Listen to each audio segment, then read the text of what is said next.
What is up, WandaVision fanatics? Thank you for joining us for another episode of Marvel Rewind. And on this episode, we're going to be talking WandaVision episode 7, which is Breaking the Fourth Wall is the title of the episode. I am hosting today, Jake Bartley. Jake Berlin was not able to join us today, but I'm sure he'll be watching. And of course, we have Brian Avalosino in the house and Gio Ramos. What is going on, guys? Another day, another crazy episode. Crazy. To be honest, the last few episodes, I'm like, everybody's going to love this one. I'm not sure about this one, about everybody loving it. I know I do, though. I personally love it, and we'll get into that. But yeah, I mean, I'll just give my general thoughts first, and then we'll get into some, after you guys give your general thoughts, we'll get into some in-depth stuff. I was very much looking forward to this. I couldn't get it started at midnight. It wasn't working. Same with me. And then at about 12:10, I finally got it to work. Wow, lucky you. I didn't get it till about 12:20, 12:25. I just kept trying, and it kept giving me the error, and then it finally worked. So apparently people are picking up on this show. I know the ratings have increased a lot since like episode 3 and 4. I'm terrified for the season finale. I feel like it's going to blow up the whole entire Disney Plus. Yeah, and hopefully it ends well, meaning it's received well by viewers. I personally loved this episode so much for multiple reasons, and we'll get into it. It just, was my style of what I was looking for. But Brian, how do you feel about this episode, man? I thought it was good. It wasn't the best. I loved like halfway through to the end. I personally go ahead. You can bash me all you want. I've never been a fan of the type of sitcom-y, like the mockumentary. Yeah, mockumentary type stuff, like The Office, Parks and Rec, all those types of things. I've always just been like, okay, like it isn't that funny to me. I was more interested with like what was going on with Monica and the reveal at the end, that type of stuff. So yeah, it was good. It wasn't bad. I'm not surprised because I know you're not a fan of those style of shows, and I personally am. Like, I love The Office and Parks and Rec. I've never watched Modern Family like fully. I've seen episodes of Modern Family, but from what I'm hearing, it pulled from Modern Family the most. I can imagine. That's probably it. Really wasn't in the Office style at all, other than the credits, like the opening, the intro. Yeah. But I also felt, I don't know if you guys ever watched Curb Your Enthusiasm. I felt a little bit of Curb Your Enthusiasm, especially with the clown stuff and the circus and with Darcy and Vision. So, Gio, how did you generally perceive this episode, man? Well, I didn't watch it at midnight like you guys. I was too tired. And, best way to describe it is, are you guys familiar with that meme on the internet that goes, not going to lie, they had us in the first half, and it shows a football player? No? I haven't seen that one, no. Well, I spent too much time on the internet. The first half was okay. The second half of this episode was really great. Like, from the point where Monica breaks through the force field, from there it really picks up. This episode was okay, but great moments. I'm sure we'll talk about it. Yeah, for sure. And I already see the comments going, especially Samir. And I think that's a good point, Samir, that I do think some people were hanging their hopes on there was some huge reveals, but not the huge reveals we were expecting. And we could just get right to it. That we thought that we were going to see the engineer. I don't think we saw the aerospace engineer that she's talking about. I think she did. I don't think Goodman is the engineer. I don't think so. She seemed like a soldier, honestly. She seemed more like a soldier. I think the aerospace engineer built it for her and they delivered it. Because if you think about it, I mean, I guess it would make sense for the aerospace engineer to be there to make sure everything goes smoothly. but maybe they're like, I'm not going towards that bubble, that radiation hex or whatever. So who knows? We don't know, to be honest. They never said that she was the engineer. I mean, they didn't call her doctor. I would assume that like that. I would assume it was, though, because every time they referenced her, they would say like she's almost on, or he's almost on his way. Blah blah blah blah blah. But that's a fair point. Yeah, I mean, they didn't confirm it either way. I don't think. Well, they keep talking about it, and if you're going to keep talking about it, we're going to be anticipated. Like, we're 7 episodes in already. We just found out that Agnes is Agatha Harkness, which honestly, a lot of people could have seen coming because we've spent the last 7 weeks, 7 hours talking about it. But I'm sure we'll get to that. It's just, you keep referencing these things and we want answers, and we're 7 episodes in. But, yeah, I'm of the belief that honestly, it's not the creator's fault that we put so much expectations on 2 scenes saying, hey, I know an engineer, and her texting them, and then, oh, my guy's an hour away.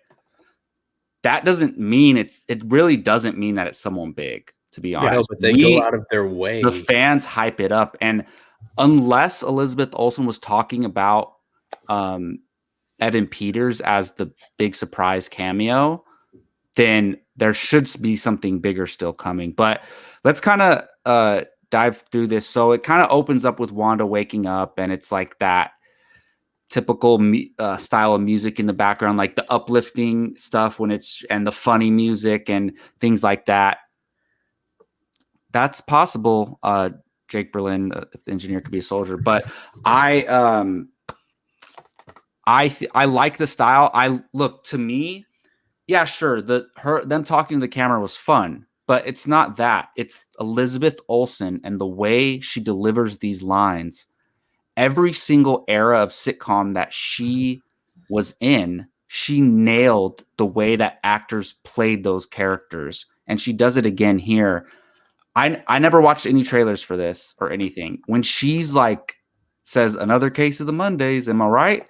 That just like, I don't know how to explain it. It just made me feel warm inside. Like, it was just so entertaining. And then it cuts to the music scene. How'd you guys feel about the opening style of the show? I mean, maybe Brian didn't like it as much because it really honed into that style of sitcom. I mean, it was Modern Family, exactly how that style is. I didn't mind, like, it didn't make me hate it or anything. I just don't like, she was doing a fantastic job. So was Paul Bettany, everyone.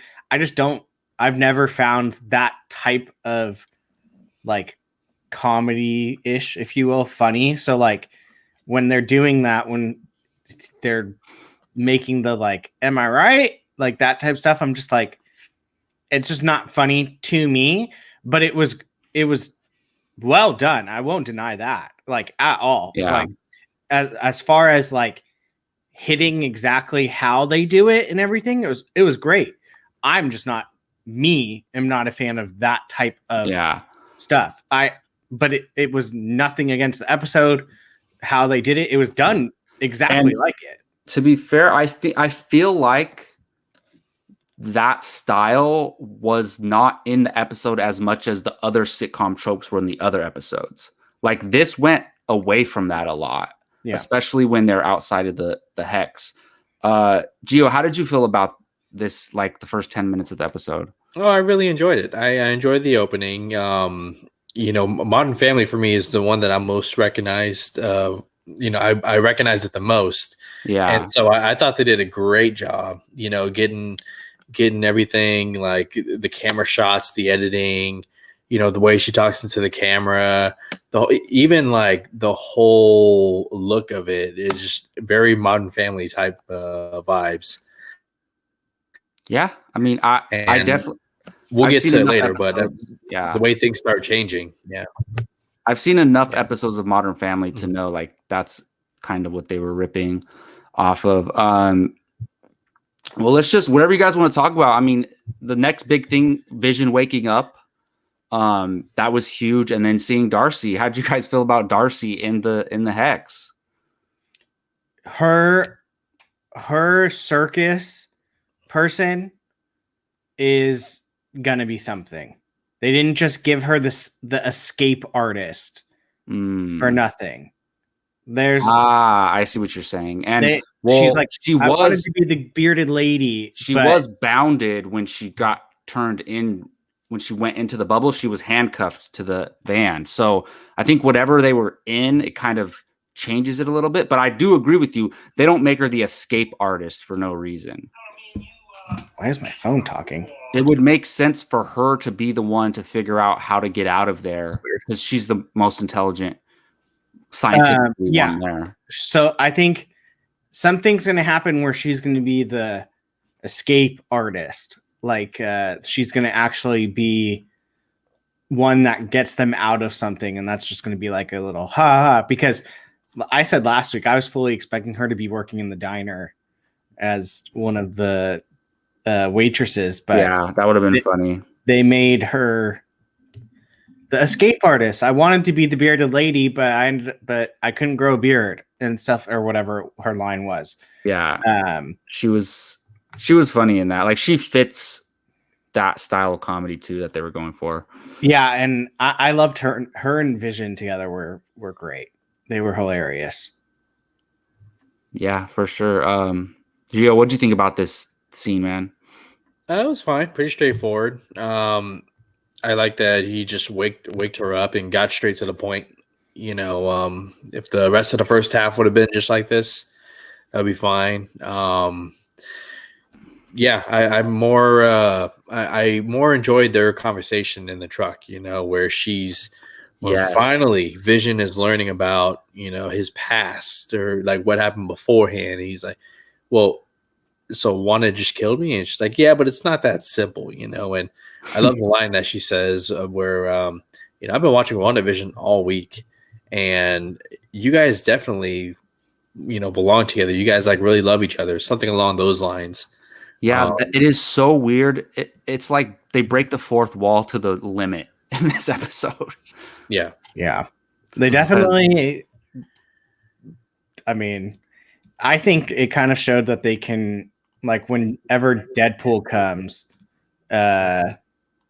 it'll work. Yeah, I mean, after WandaVision, Marvel can do anything because how much weirder can you get than this whole series so far? I mean, you can get pretty weird, different kind of weird, but can you get weirder?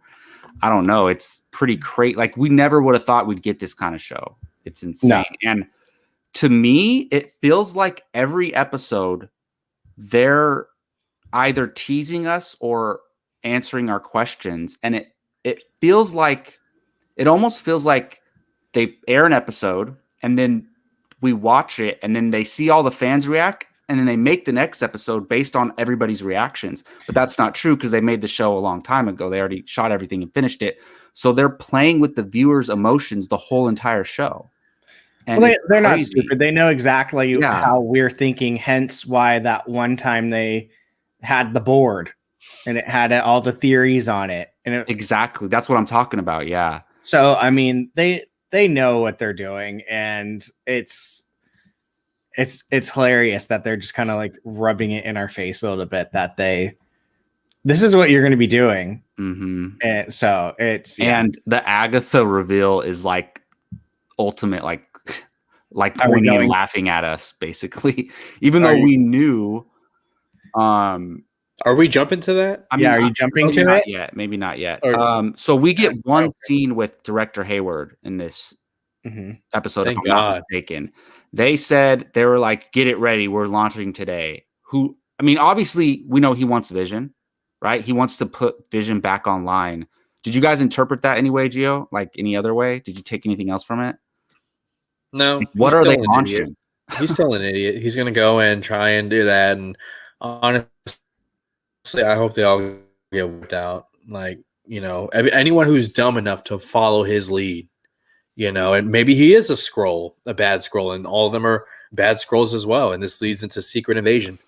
But I can't stand that guy. It's just like that might have been the best part of this episode is that he only had one scene, and it was a short one. So yeah, but do you think that they want you to hate this guy? yeah. They're doing a good job at it too. Mm-hmm. I still think that he's just an agent, an asshole agent, to be honest. I mean, what else? At this point, do you really think he might be behind it even more? I don't think he has any part of. Oh, but you think he could be a Skrull, possibly? Still. I still think he's a Skrull. That's possible. I wouldn't be surprised. Oh, sorry. Go ahead.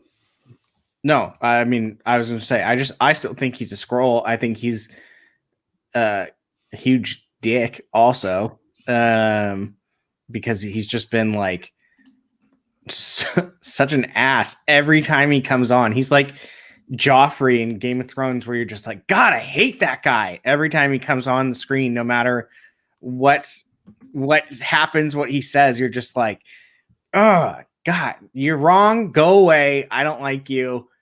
Like that whole thing. So that is a good point. Like, there's certain characters like that there's bad guys, but you don't hate them. Like, he's one of those ones that you just hate, like Ramsay from Game of Thrones, or like Joffrey, like you said. Yeah, it's just he's just you know he's not up to any good. You just know it. You know he's not doing anything good. I mean, when he wanted to launch a missile at her out of nowhere, like, yeah, exactly. That should have been the first time. And I was literally just thinking about what Stacy wrote. And do you guys think in his experiments to bring out Vision, he's trying to somehow access Ultron, or Ultron comes back at all anyway through this? I'm sure he's trying to, like, because Ultron's number one. Well, Tony wanted Ultron to be basically robots all over the world that can respond when the Avengers can't. Mm-hmm. I mean, I have no issue thinking that the head guy of a government organization that studies this type of stuff, he's probably trying to do the same thing except with Vision. Like, he's like, so it's like Ultron 2.0 essentially. So that's probably, I think that's honestly probably what he's trying to do. Yeah. I mean, I could see that. Yeah. I mean, I don't know. I'm sure his agenda will get revealed in the next step. Well, hopefully it gets revealed and we get more answers about that. Yeah, I don't know. It could be either one. He could be a bad Skrull. He could just be a follower of Ultron. I wouldn't be surprised if he had a hand in Monica Rambeau's mother's death. You know, like that. That would be some really twisted, messed up stuff. So I don't know. I want more answers. So yeah. Great. I don't think, if Ultron's involved at all, I don't think that he's purposefully trying to specifically bring Ultron back. But if we remember at the end of Age of Ultron, when Vision takes out the last bot alive and he's talking to Ultron, it cuts away, like we see it from a distance, this yellow light lights up, and then I always interpreted that as that like Vision locked Ultron away in like cyber prison or something, and because he didn't want to kill him. I mean, Vision does say that he's on the side of life. Maybe he doesn't believe that Ultron deserved to die. So I could see them accidentally waking Vision or waking Ultron up again. Because, I mean, I guess all villains in the comics keep coming back, but Ultron isn't just a one-off villain typically in the comics. And I mean, Ultron's a big enough villain that the fact that they just used him one and done and an Avengers movie, it's just, I mean, there's certain types of characters that you can get away with bringing back from the dead because they're not alive in the first place. Like Ultron. Ultron was a robot. Vision was a robot. It makes more sense to bring those type of characters rather than Gamora or Black Widow or those type of characters that have died, made big impacts on you. Whereas these robot characters, like you kind of, it's not that difficult to bring a robot. Well, I mean, I shouldn't say it's not that difficult because they're like these super advanced things, but it's easier to bring a robot back to life than it is going to be a human being or an alien species type thing.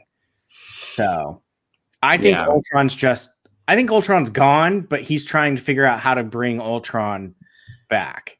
Yeah, or some type of robot protection type thing. Yeah. So let's talk about the commercial real quick in this one. So we had the depression one. Brian, I'm sure you might know some more information about this. When I first watched it, I got it. Scarlet Witch, she's depressed and she's trying to cope with that sadness. And she created this, maybe the fake world is her medication and whatever, but is there anything else behind this commercial? So it's not so much the depression and all that type of stuff as it is the name of the medicine, which is Nexus. And Nexus is like a cross-dimensional gateway that you can get to different realities. So, I mean, that's obviously kind of exactly where we're going in Marvel. And the other thing is Nexus beings are monitored by the Time Variance Authority, which is exactly what Loki's stuff and is. Isn't Wanda one of those in the comics? I don't know about that, but I mean, we've been trying to figure out for a while what the importance of Loki is, why is it needed to be a thing? If we're connecting the Time Variance Authority to this, then it's like, okay, well that kind of gives you a little bit of a clue. Jake's chiming in at every corner. Well, that's true too. Yeah. So in Age of Ultron, that is true, but then in the comics, the Nexus is that portal that Brian is talking about. Which if that's involved, would open up the door to a lot of different things. Gio, what do you think about this commercial, man? Well, I mean, I have nothing more to add. You guys pretty much nailed it. I mean, it's another indicator that we're going to see Ultron at some point. But to Jake's earlier question, I don't think that's the actor that, if I read that right, I don't think that's the actor that Paul Bettany was talking about with, the one that that he's saying forward to working with. He's saying, could we? That one? No, this one right here. Oops, sorry. Click it again. Could we possibly see James Spader appear as a human version of Ultron and that be the actor Bettany is talking about? That's not a Luke Skywalker level cameo, though. Yeah, I don't think any character, honestly, any character that we've already seen in MCU is not a Luke Skywalker level character. But again, I'll say Elizabeth Olsen never said that it was. She just said yes, like to the reporter's question. So she doesn't know who Luke Skywalker is? Well, she does, but I'm saying like maybe she interpreted it differently. I'm starting to think it's just Doctor Strange. Maybe to her, we don't know. Maybe to her, Luke Skywalker showing up on The Mandalorian is not that big of a deal that we see it as. What if it's really Luke Skywalker who shows up? I've heard people joke about that, like it's actually Luke Skywalker. Yeah, I mean, clearly, it could be the commercial could be hinting towards something like Nexus, but it's also obviously talking about what Wanda's going through as well. And I just looked at it as she, I think, I mean, we can get into this like because what happens at the end of this episode, but I think she was so depressed and gone. She said she felt empty and lonely, and then somebody gave her something to help, which is possibly, or she created this world herself to help this neighborhood. So we'll see what ends up going on. So are you actually thinking that the Nexus drug is real? No. Oh, okay. I think that the drug was a metaphor for the fake neighborhood that she created. I think it's just a use of the name Nexus, and that's it. Yeah. Well, I mean, about the name. I don't think it's far-fetched what I'm saying, though, because we know that she... Jake, feel free to jump on. Jacob, nothing you say is far-fetched, okay? We're all over the place in these reviews, okay? You think I'm kidding about Luke Skywalker showing up? Yeah, well, no, I'm just saying, like, we know Wanda was depressed, and they did a depression commercial, so that's... And what's funny is obvious. She's like, I'm going to take a self-quarantining staycation. It's like, no, you can't, okay? You created all this. You got kids, you got a whole neighborhood. Teach me. Does she say that? Somewhat. Remember when she goes, I'm going to do a quarantine staycation, and she says, all day inside by myself, she's like, that'll teach me. Did she say that? Yeah. Because she's like, she knows what she's doing is wrong, because when they show her reflecting on the bubble expanding, she's like, ugh, and lifts the blankets over her head. But yes, I actually have a list of topics, Jake, and Monica / the engineer / the vehicle is my next topic. And regardless of who cares about, I mean, if you guys want to talk about it, we can, but the disappointment of there not being a big reveal with the engineer. But regardless of that, let's talk about this attempt to enter the Hex with this vehicle, which they were so confident that, oh, it's just going to go right in. We're all good. Yeah, it was in a sneak peek. I was like, here we go. And then, but that's my fault. So, yeah. Stop looking at the sneak peeks. Huh? So stop looking at the sneak peeks. You probably already watched the one for next week. Make these episodes longer, Marvel. Stop giving us 10 minutes of credits. Hey, there was a post-credit scene this time. Yeah, there was. So, well, basically the truck didn't work, and then she falls out, and Monica's like, screw this, I'm going in. And man, that was pretty brave of her to do that. Yeah, that truck got yeeted like so easily. Like, it was not getting inside, but she was like, screw this, I'm getting through, whether with this truck or without it, and just ran straight in. And we all know what happened after that. What we've been saying. Yeah. we got this amazing sequence of visual effects of Monica Rambeau, and as she's walking through, you hear the audio from Captain Marvel. You hear her mother, I keep forgetting the name. You hear Nick Fury. I think you hear Captain Marvel, if I'm not mistaken. You do, yeah. Yeah, it's like actual audio taken from the movie. And the way she comes out of that, barrier, eyes all, lit up, the way she can see, like, what is she seeing? Maybe like the radiation field, or like, so people are saying she might be spectrum, so she's seeing spectrums of color.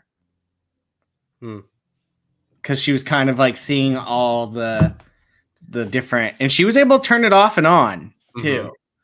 So yeah, it's Jeffrey, I couldn't agree more. But yeah, it's photon spectrum. Yeah, I mean, we talked about, is she really gonna fully get her powers in this season? And I wasn't sure, to be honest, but she has them, whether they're fully fleshed out or not. She has them, and they're growing by each episode.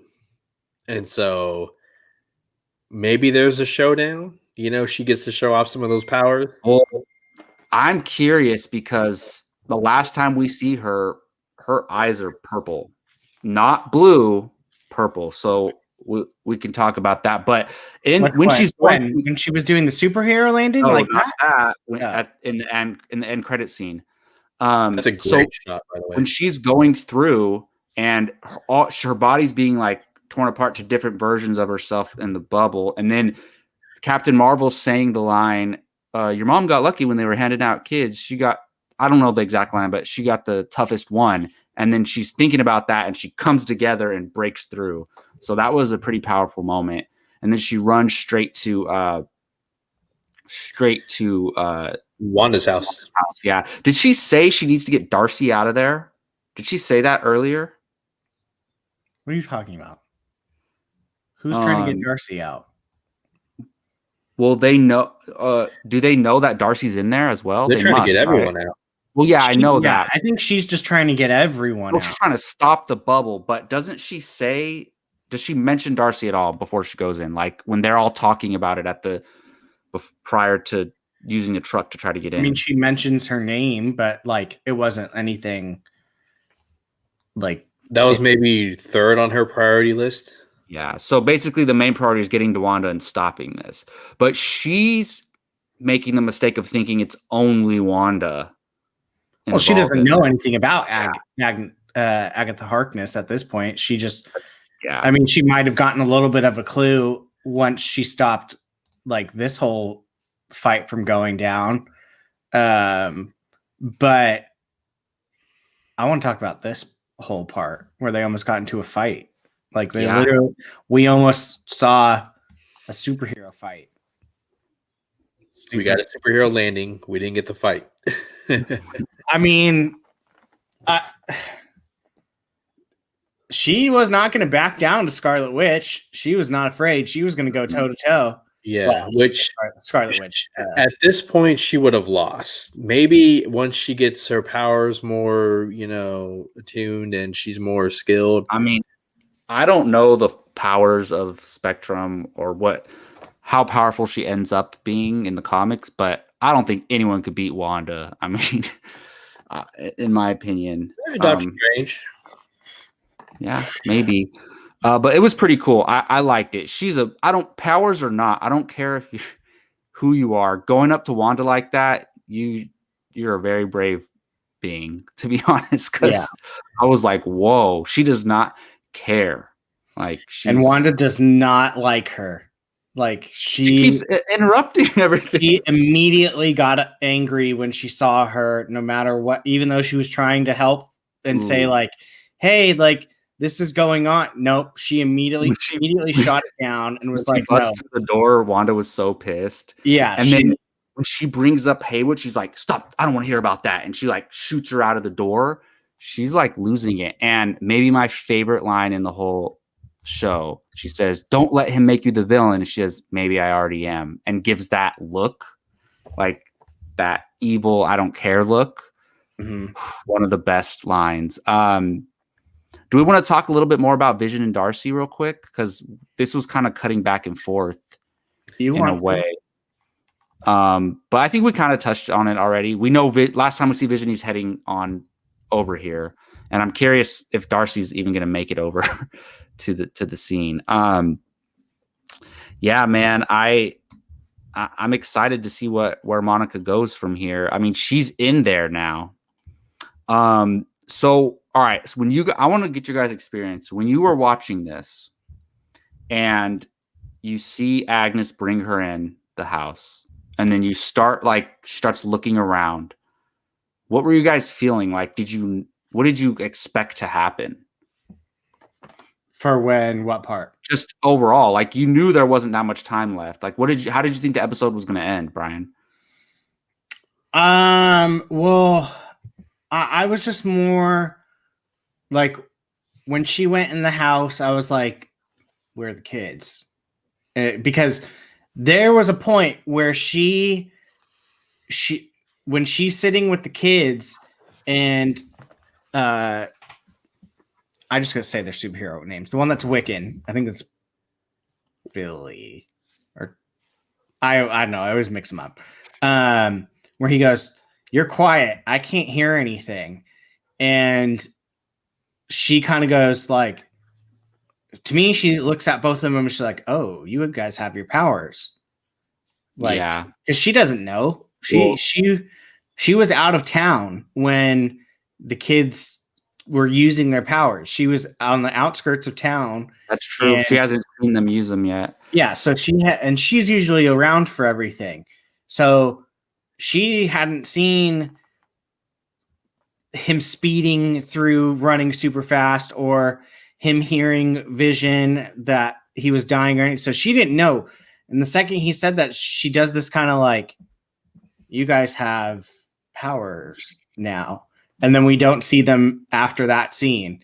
And then and then the next time when Wanda's in the house, she goes, oh, they're just playing in the basement, I think. And then that leads to all the fun stuff. Yeah. So Gio, when she was walking down that stairs, what did you think we were going to see? Do you think we were going to see the kids dead or anything like that? Or what were you expecting? I was expecting maybe we'd see the kids with Ralph. Because again, she talks about Ralph throughout this episode. You know, and I thought we maybe would have seen the kids in prison, maybe unconscious, getting experimented on, something like that.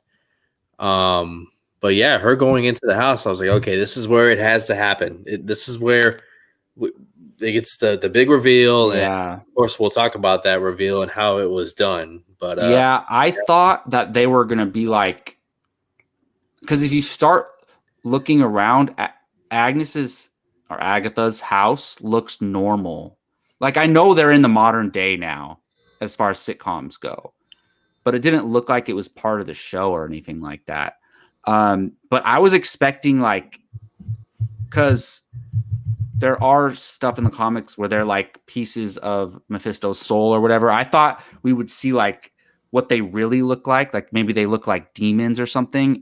But she sees them as like cute little boys when they're in the show, but we didn't get that. We get a door shutting and the goddess Catherine Hahn coming out and revealing herself. Look, one of the reasons why I love this episode so much is because of Catherine Hahn. First of all, earlier in the episode, I laughed out loud so hard when they're like, come on, kids, I don't bite. And then she's like, I actually bit a kid once. Yeah. It was past midnight and I was like, my household was like, what the hell are you laughing about? And I couldn't control myself. That was hilarious. And then every time she talked to the camera and so this was crazy that how they revealed Agatha Harkness. It was solid. It was crazy. It's so funny because it's like, we've known, I mean, we haven't officially known, but like anyone that's dived into this a little bit has been like, oh, she's Agatha. She must be going to be Agatha Harkness. Mm-hmm. Every single week we go, no, it's not. Yeah, it is. No, it's not. And then when it happens, you go, oh, son of a gun. It was Agatha Harkness. And it's like, it's almost like we knew the whole time. So it's like, why are we so shocked? Yeah. I think they did such a good job of making us second guess it. Yeah, like exactly. Making her look scared and making her look like she's worried about Wanda.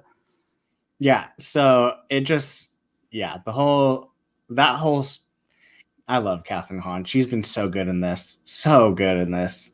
Like, and they didn't even they straight up said, the name's Agatha Harkness. Like, she could have only said, you think you're the only one with powers? And then the episode could have ended. She could have shut the door. The episode could have ended. We would have been like, oh, she's Agatha Harkness. But they straight up said it and then did a freaking theme song about it. The little theme song was the best. I rewinded it right away and watched it again. That was the best, my favorite part of the whole episode. Gio, were you tripping when you saw this like me, man? I was just like, wow, I can't believe what I'm watching. I wish I felt that way, but again, because we talked about it so much and speculated it, and for myself, I didn't believe her for a second. The previous episode, I just can't help but wonder, if I had watched this, like binge this all the way through, how much differently that reveal would have been, But like I said, in between episodes, we do these 1 hour talk shows. We browse through Twitter. We're looking for stuff throughout the week. Watching videos and stuff. So in the bigger picture, it makes for a better viewing experience. But if we're talking about this one reveal right here, I can't I'm so excited for my roommates to learn Binge the whole thing. because I really want to know how they take it.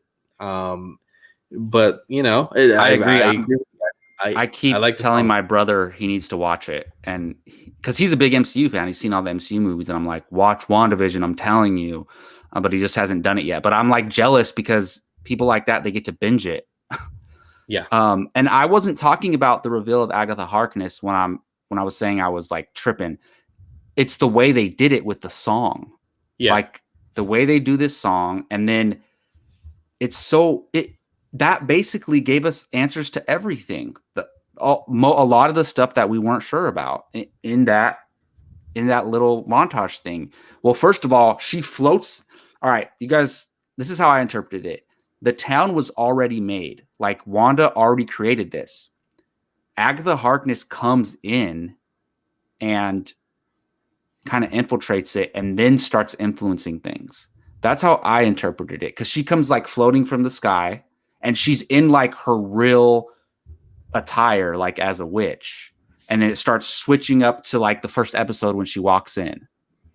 So regardless, either she created this with Wanda or created it for her, or maybe I think she noticed what was going on and she's like, ooh, I can use this to my advantage.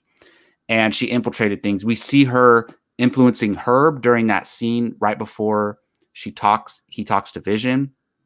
We see she's controlling at least Evan Peters' character. We see she was obviously fooling Vision during the Halloween scene when she was screaming at him. So Gio, what was the most shocking thing you saw in that song montage thing? It's not.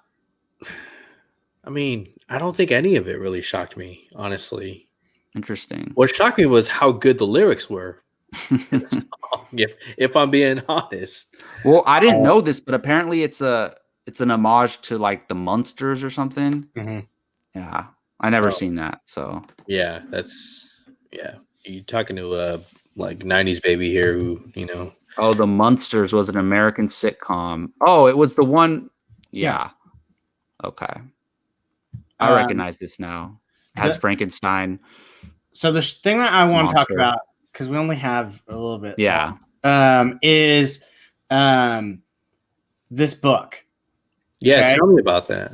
I don't know what it is specifically. No one knows for sure. It's not easily recognizable. It's not like a actual like, oh, that's the blah blah blah. What I'm seeing is people are calling it the Darkhold, which I know it's like the ultimate like evil book essentially. This is the only bummer that I was hoping Jake would be here because I know he watched Runaways and Agents of S.H.I.E.L.D. Because everyone is saying that it was in both of those.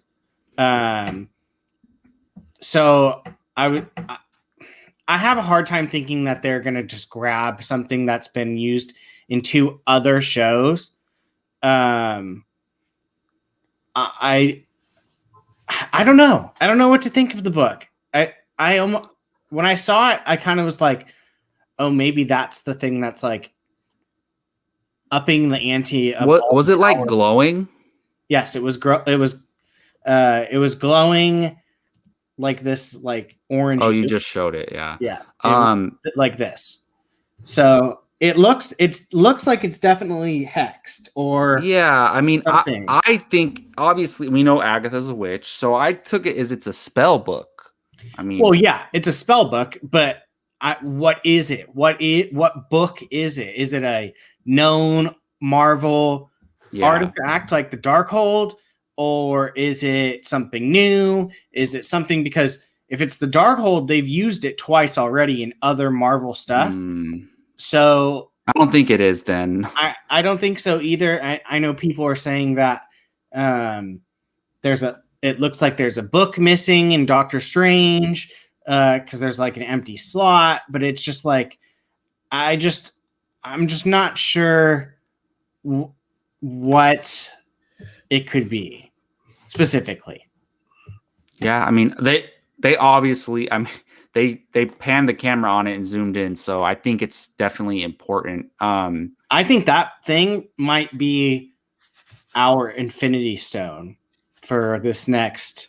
Oh, like the most important thing, I think it might be something that is like in this phase or whatever you want to call it coming up. This version of the Infinity Stone, or not, maybe not, obviously not. What if to the level that's of the way to the access Infinity Stone, Nexus? but I think that it's going to be something that's important. Yeah, I mean, what if it's the way to access Nexus? Possibly. Maybe. I mean, I think it's going to be more darker than it. Yeah. It's going to be like, I don't know, something to do with Mephisto or souls or something like that along those lines. So I'm not 100% sure. Yeah. All right. Before we get to the after credit scene, I got to ask you guys, where are the twins and are they real? I think they're in the book. Very possible.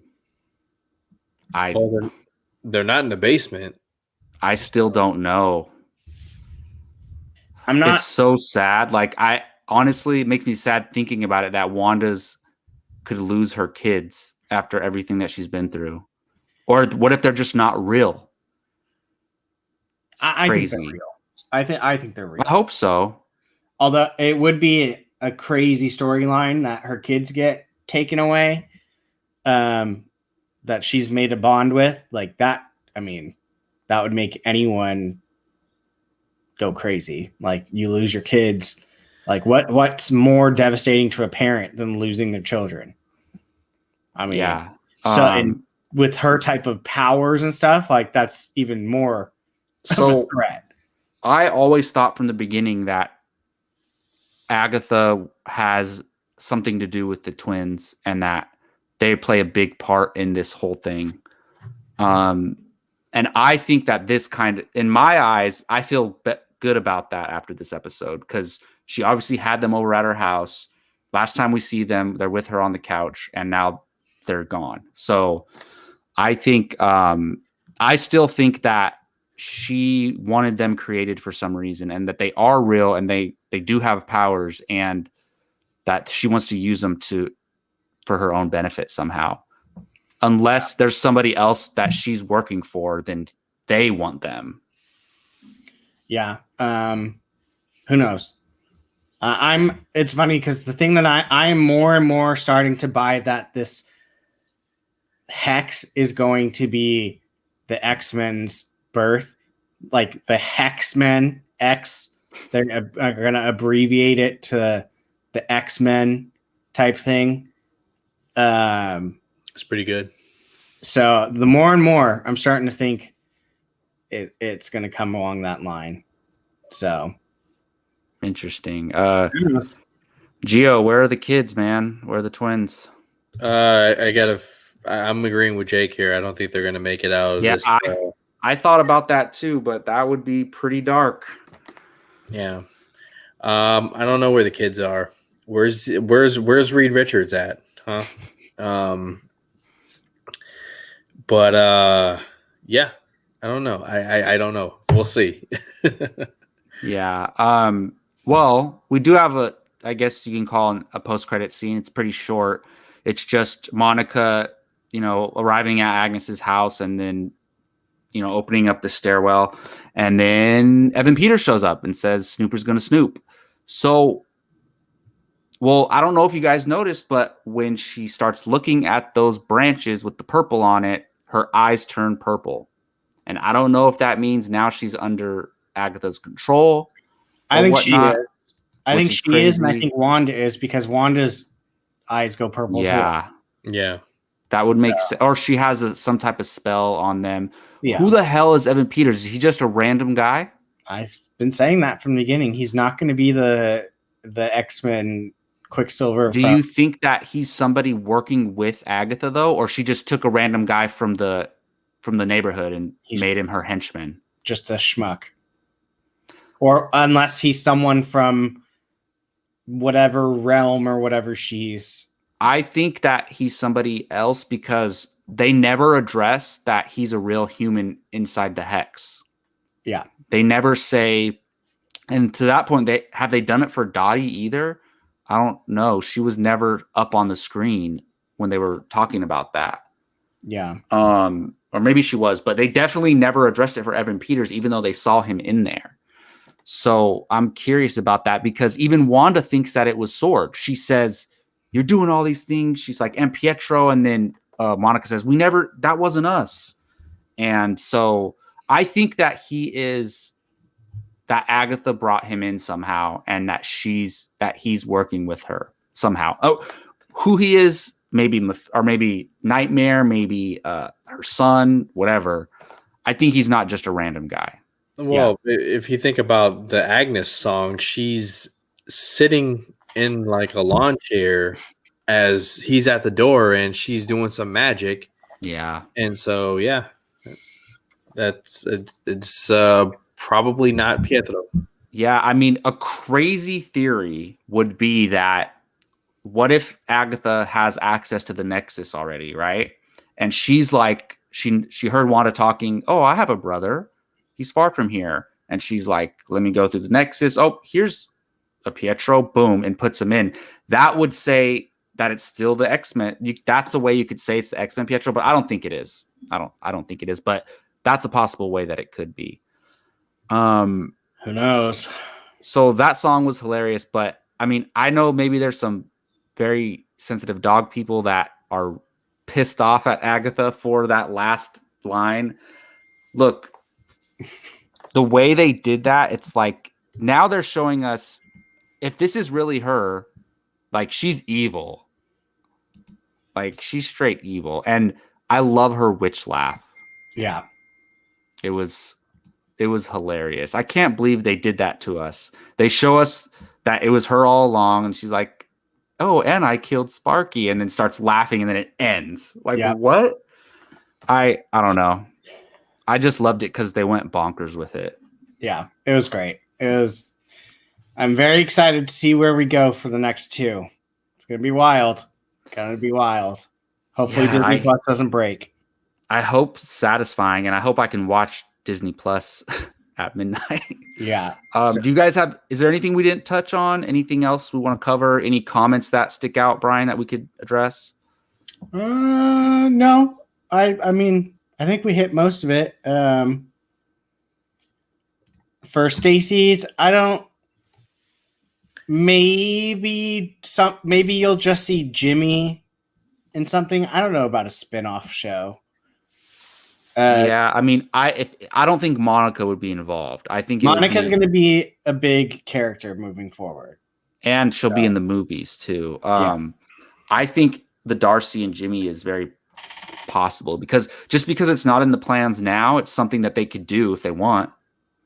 Yeah, I mean, yeah. Other than that, I'm just looking forward to the next two. See where this takes us. Yeah, I agree, man. I'm super stoked. Just keeps getting better and better in my opinion. All right, well, that's going to do it for this episode of Marvel Rewind, our WandaVision episode 7, Breaking the Fourth Wall review. Thank you all for joining us. The best part about this is reading your comments as we're talking, and you guys putting those ideas up as we talk about it. Thank you so much. I'm joined by Gio Ramos and Brian Avalosino today. I'm your host, Jacob Bartley. Please leave us a comment and tune in next Friday for our next review of WandaVision episode 8. And don't forget to check us out every Tuesday on Apocaflix Now. We'll see you guys then.